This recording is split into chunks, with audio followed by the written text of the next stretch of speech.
Então, galera, boa tarde novamente. Tá chovendo assim, eu não vou ficar apontando o celular pra cima não, pra não estragar, né?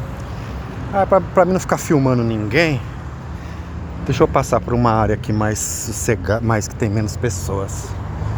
Então, agora eu vou gravar, gente, sobre o modus operandi de uma pseudo-cristã torturadora que ficava me torturando lá em outro estado. Essa pessoa, gente, eu vou falar pra você que nem ela chega a ser, ela nem cristã nem acredita, assim, você percebe, né? Aqui é a prefeitura da minha cidade, ó.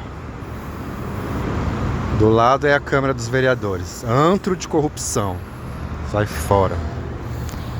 Tem coisa boa também, viu? Mas tem muita coisa errada também. Então, e aí, galera, essa pessoa não era nem, como é que eu vou falar? Você percebe que a pessoa, ela tá fingindo ali ser uma coisa que ela não é. Que assim, desses torturadores aí, que vocês andam a ficar me torturando, muitos deles são realmente ali pseudo-cristão, que eles são cristãos só na cabeça deles. Eles fazem tudo ao contrário do que a Bíblia manda, do que Jesus manda, tudo ao contrário do que Jesus falou para fazer, do que o Novo Testamento manda para fazer. Parece que eles estão vivendo no Velho Testamento. Eles querem viver pela lei, não pela graça, né? Eles acham que esse povo nem acredita que Jesus Cristo morreu na cruz. Que se acreditasse mesmo, eles fariam o que Jesus mandou fazer, e não o que está escrito lá na lei, lá. Porque na lei, realmente, gente, na lei tinha essa parte aí de perseguir os outros, cometer stalking, tinha sacrifício de animais. Mas depois que veio a lei, a graça, não tem mais negócio de stalking, de perseguir os outros, de fazer guerra com a carne. A guerra agora é espiritual. Esse povo não acredita assim, você percebe que muitos deles, eles são cristãos só na cabeça deles. Não entende nada de Bíblia, não entende nada. Eu volto a falar pra vocês, muito deles, muito crente aí, antigamente metia o pau no católico, o católico ia pela cabeça do padre e não lia a Bíblia. Hoje é os crentes. Os crentes, tudo vai na cabeça do pastor.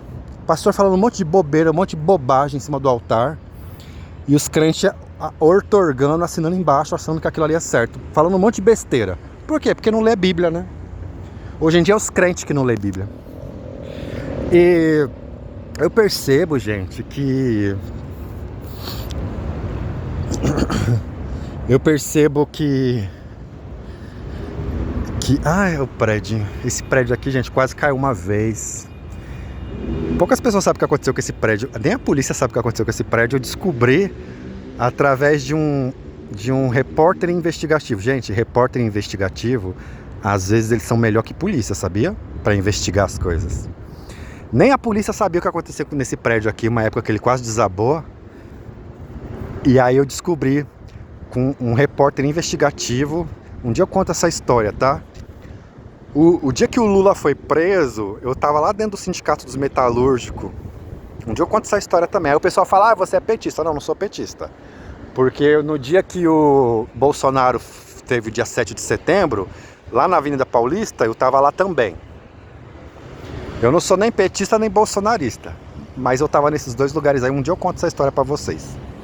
E aí foi nesse dia, lá dentro do Sindicato dos Metalúrgicos, que um jornalista investigativo me contou o que realmente aconteceu nesse prédio aí, que nem a polícia sabe dessa, que foi escondido. Um acidente, que esse prédio quase caiu, já tem o quê? Já tem uns 10 anos isso aí, sei lá. Até hoje não reconstruíram esse prédio. Gente, jornalista investigativo, muitas vezes melhor que polícia, viu? Pra investigar as coisas. Então, gente,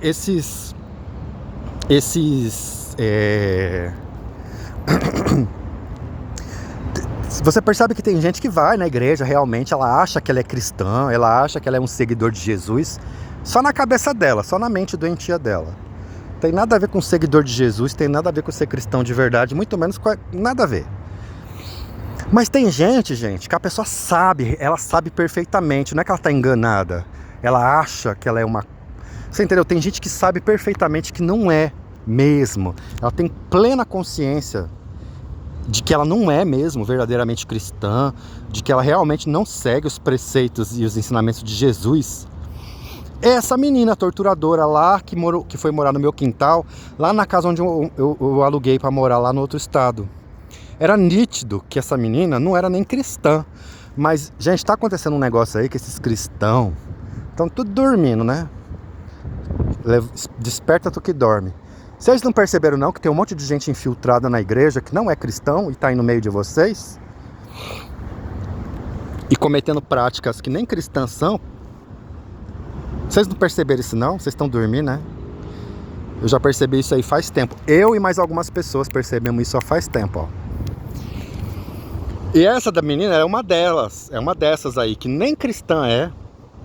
Não, tipo assim, não é que ela tá enganada. Ela sabe perfeitamente que ela não é cristã mesmo. Não pratica o cristianismo mesmo. Ela faz coisas completamente ao contrário, mas tá inserida dentro de uma igreja evangélica. Tá como se fosse uma pessoa ali infiltrada, não sei. Essa menina era nítida. E aí, gente, essa menina, as torturas psicológicas dela, que eu te falei, né? Ela morava embaixo ali. Não, exatamente embaixo da casa que eu morava era a filha do dono. Ela morava embaixo, mas na casa ao lado, uma casa geminada. E ela ficava me perseguindo, que nem a minha irmã fazia. Se eu tava na minha sala, ela ia bater lá na direção da minha sala. Se eu tava na minha cozinha, na direção da minha cozinha. Se eu tava no meu quarto, na direção do meu quarto. Se eu tava no banheiro, na direção do meu banheiro. Eu fazendo minha necessidade fisiológica e essa menina lá no outro estado batendo no banheiro. E isso, gente, depois que eu voltei para São Paulo, todas as casas que eu estou morando depois que eu voltei para São Paulo, tá acontecendo a mesma coisa, viu? É uma rede, tá? Mas lá, gente, essa menina, o que ela fazia? Ela fazia a tortura psicológica, fazia o stalking, fazia a perseguição. Foi ela que colocou lá tinha um negócio de um passarinho lá, parecia que tinha um passarinho que era de uma raça não sei o que lá, paulista, e ela sabia que eu era paulista também. Ah, não aguento mais esse paulista viado. Ela não tava falando com o passarinho, mas se eu fosse tirar satisfação, quem ia ficar como louco, como errado, com uma pessoa que tá caçando confusão, quem ia ficar com uma pessoa que tá entendendo as coisas erradas, ia ser eu, né? Eu que tô entendendo as coisas erradas. Então nem tirar satisfação eu ia. Que já teve muitas vezes que eu fui tirar satisfação e quem ficou como errado foi eu. Eu já fui tirar satisfação algumas vezes já, viu, gente? E todas as vezes a situação se reverteu contra mim. Então eu falei, nunca mais eu vou tirar satisfação. E aí, e reverteu até com polícia, viu? Até com polícia. E na falta de uma foi 3 vezes que fizeram isso comigo. Polícia, SAMU e tudo quanto é mais. E aí, galera, peguei, né? E comecei a reparar nela.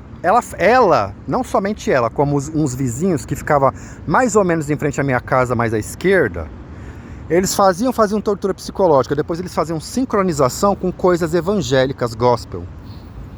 Aí depois botava um som no último volume, músicas de que eles estavam lutando contra o diabo, de que eles estavam fazendo coisas para acabar com o diabo, para destruir o diabo, para derrotar o diabo, como se eu fosse o diabo, né?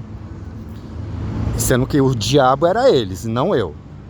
Aí depois ficava colocando corinho de música evangélica, RTT de Jeová. Gente, quem é de igreja evangélica sabe que o reteté, né? Nem de Deus é. Porque existem as igrejas pentecostais, existem as igrejas neopentecostais, que existe realmente os dons do Espírito Santo, que as pessoas falam ali em línguas, etc.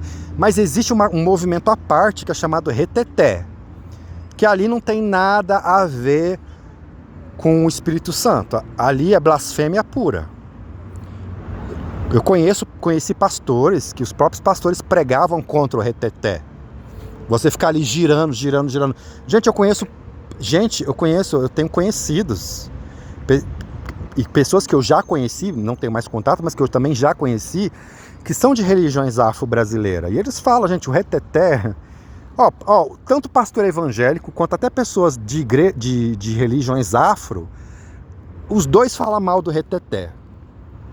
Que o reteté não é de Deus, o reteté não tem nada a ver com negócio cristão.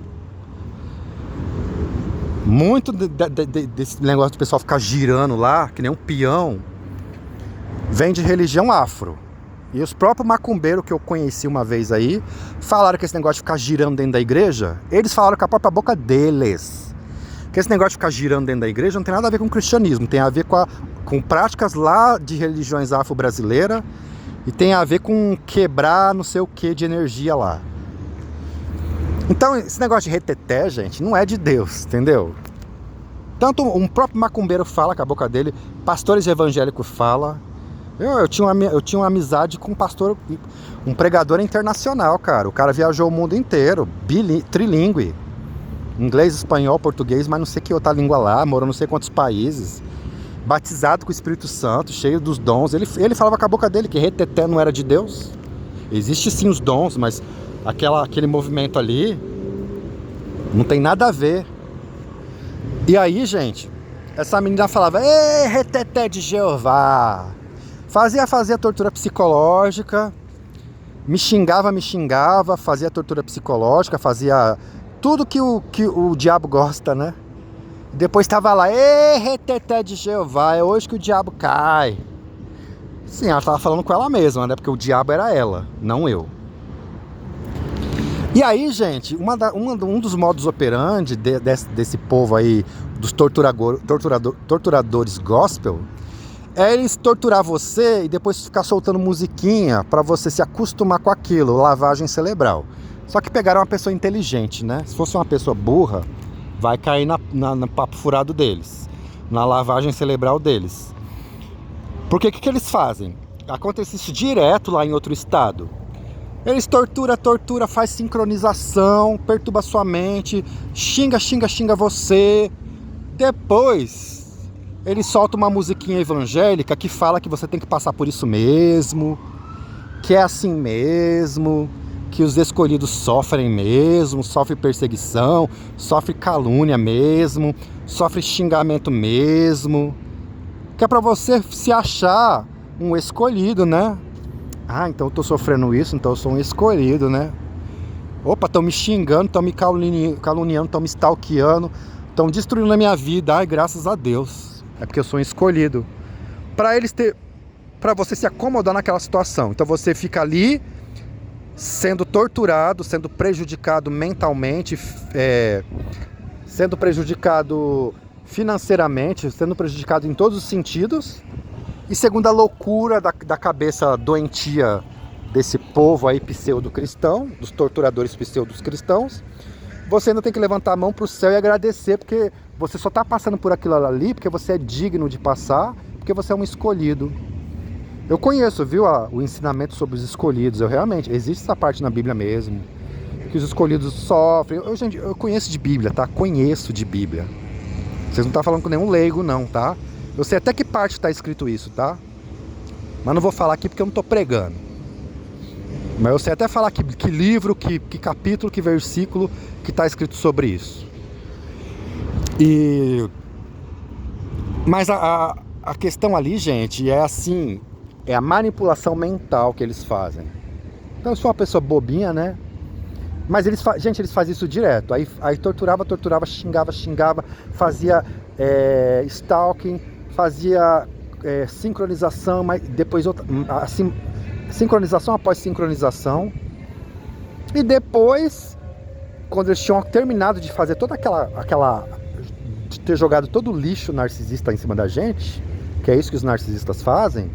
Os narcisistas projetam todo o lixo interior, o lixo mental, todo o lixo que eles são, que eles fazem nos outros. Depois de eles ter jogado todo o lixo deles pra fora, através de stalk, de xingamento, toda a loucura deles, aí soltava a musiquinha. Tanto essa menina quanto o outro... Essa menina que eu falo, né? Uma mulher casada já, com 3 filhos. Como um outro vizinho lá, que ficava basicamente em frente à minha casa lá, ele aí soltava musiquinhas, que você é um escolhido, que é assim, pra você se conformar com aquilo ali, entendeu? Existe sim, gente, uma perseguição, que o cristão, ele sofre mesmo, que os verdadeiros filhos de Deus, eles sofrem mesmo. Mas existe também uma manipulação ali de gente que conhece as escrituras, conhece a Bíblia, e ela usa dessa parte para você se conformar naquela situação. Então você tem que saber muito bem o que é uma coisa e o que é uma coisa e o que é outra coisa. Uma coisa é uma coisa, outra coisa é outra coisa. Então, galera, esse daí é mais um modus operandi, tá? Dos torturadores gospel, que muitos deles nem gospel de verdade é. Ele sabe perfeitamente que ele não é seguidor de Jesus, que ele não é nem cristão, mas ele está infiltrado, inserido dentro de uma igreja evangélica, já para causar confusão, já para sujar a igreja evangélica por dentro, destruir por dentro e ficar falando que é crente, que é evangélico, que é cristão. O cara nem cristão é, a mina, o cara, a mulher, nem cristão é. Mas eles estão inseridos dentro de uma religião cristã para destruir ela por dentro. Volto a falar, tem aqueles que realmente são pseudo-cristão. Ele acha que ele é cristão, mas ele não é. Mas esse ele está enganado consigo mesmo, né? Esse daí ele está enganado consigo mesmo. É o pseudo-cristão. Mas existe aquele que sabe perfeitamente que ele não é mesmo cristão mesmo, não. Ele sabe perfeitamente que ele não é cristão, que ele não acredita naquilo, que ele não segue aquilo, mas ele está propositadamente inserido, infiltrado, como agente duplo ali dentro de uma igreja evangélica, de uma igreja cristã, destruindo ela por dentro. Eu não vou ficar contando as coisas que eu sei aqui, gente, que senão é desviar muito do assunto. Mas eu volto a falar para vocês, existe isso daí também, viu? Que eu sei de relatos. Eu sei de relatos de pessoas que fizeram isso mesmo, que se infiltraram dentro das igrejas para destruir as igrejas por dentro. Fala que é cristão, fala que é evangélico, e não é. Nem Jesus acredita. E vocês estão aí, dando a paz do Senhor, chamando de irmão, pessoas que estão aí dentro de igrejas, infiltradas para destruir a igreja por dentro. Não é um ataque de fora para dentro, é um ataque que já parte de dentro. Assim como uma árvore muito grossa, você não consegue derrubar ela, porque ela tem uma madeira muito forte, muito dura, mas você coloca ali um verme que vai comendo ela por dentro, depois a árvore cai sozinha porque já está toda a comida por dentro. É assim essas pessoas, é uns vermes que entrou para destruir por dentro, para deixar tudo podre, tudo macio ali, para depois cair sozinha por si mesmo. Você já ouviu falar desse conto aí? Essa história aí é um conto, tá? É um conto, para exemplificar fatos que acontecem na vida. Tinha uma árvore que todo mundo queria derrubar ela, mas ela tinha uma madeira muito forte, e além dela ter uma madeira muito forte, ela era muito grossa, a árvore. Caía raio, não derrubava a árvore. Caía raio, dava terremoto, a árvore não caía. Botava um fogo, mas até o fogo, a madeira era tão dura que o fogo não pegava. Aí um dia tiveram a brilhante ideia de colocar vermes que comeriam ela por dentro e conseguiu derrubar a árvore. Então vocês estão sendo comidos aí por dentro, vocês de igreja evangélica, estão dormindo aí. Eu tô falando dos verdadeiros, né? Os verdadeiros cristãos também precisam acordar. Então, gente, é isso, tá? Sincronização com música, tá? Então eles fazem as coisas erradas pro seu lado, depois querem colocar na sua cabeça que você deve se conformar com aquela situação, porque você é um escolhido de Deus e que você deve sofrer mesmo, você deve se fuder mesmo, deve tomar no zóio mesmo, e que você se conforme com aquilo. Eles jogam todo o lixo existencial deles em cima de você e você ainda tem que ficar feliz com isso. Essa é uma das lavagens cerebral deles, tá? Então é isso, gente. Boa tarde aí pra vocês.